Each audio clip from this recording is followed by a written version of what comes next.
Well, David, in the circumstances, that's a tough one to take. I thought we were magnificent. I did. I thought we were magnificent.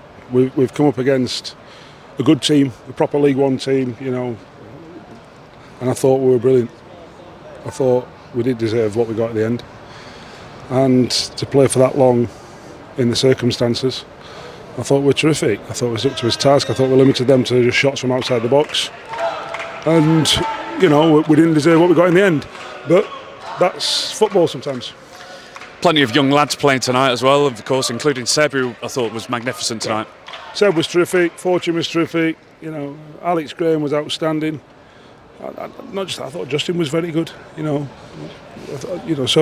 others. I thought Reece were much better than he did at the weekend, for example. And sometimes it's difficult, these young lads, you got to remember Reece was playing 2 levels lower, just a level lower. And it's tough, coming to a League One football club, a League One ground with a League One team that we've put out. They got to the semi-final of this competition last year.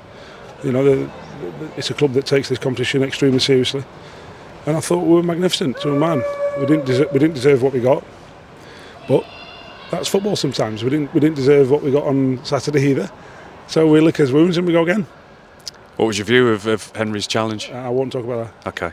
And it's a great experience though for those young lads, and they can take something from this game and make them stronger as well. Yeah, of course. Look, I think the fans will probably know me by now. I will give up young players opportunities. I will. Certainly in this competition, if they deserve it. We didn't have a keeper on the bench today. It's like, come on, you got to work a bit harder to get the reward. Some players get a reward. We're not got on the pitch. It's like, come on, the lads that, like I say, Fortune and Alex, go on, let's see what we got.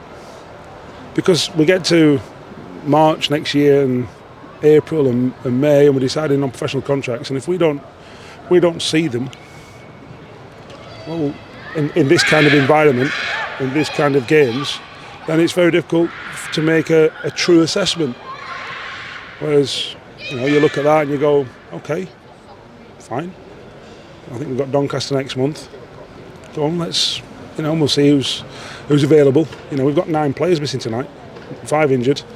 We've got 2 away with internationals.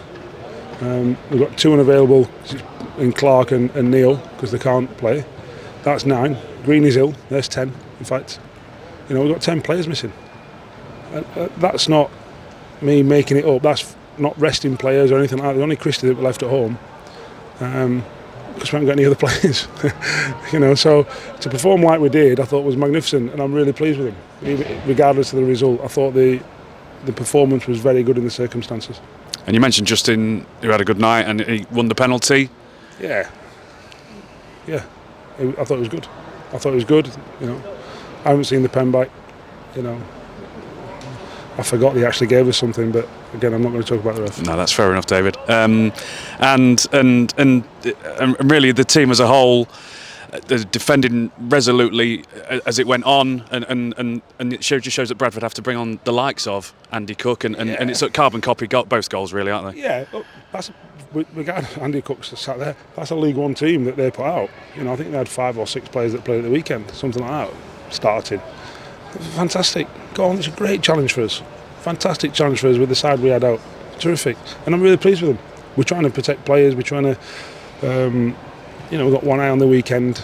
We haven't got the biggest squad at the minute because of what I just said. 5 injured, Green Hill, 2 away, 2 unavailable because it's Bradford and Neil didn't get running time. And when you add all that in, you're literally down to the bare bones.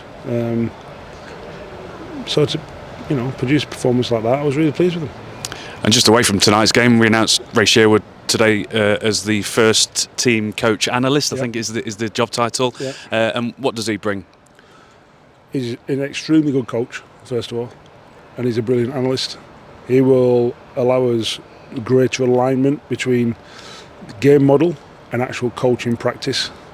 He will bridge that gap, and we're excited about all that because it'll give us further analysis to inform coaching sessions, but also help with player development, and in a really critical way, in a visual way. So it encompasses all them different elements, and we're really pleased that Ray's agreed to join us. He's like I say, he spent 10, 12 years at Liverpool, and then he's been out with Stephen in Saudi. So he's had first team experience and all the way through. And he's a good coach, an excellent coach, and a very, very good analyst. Unlucky on tonight, desperately unlucky. Cheers, David. Thank you. Thank you.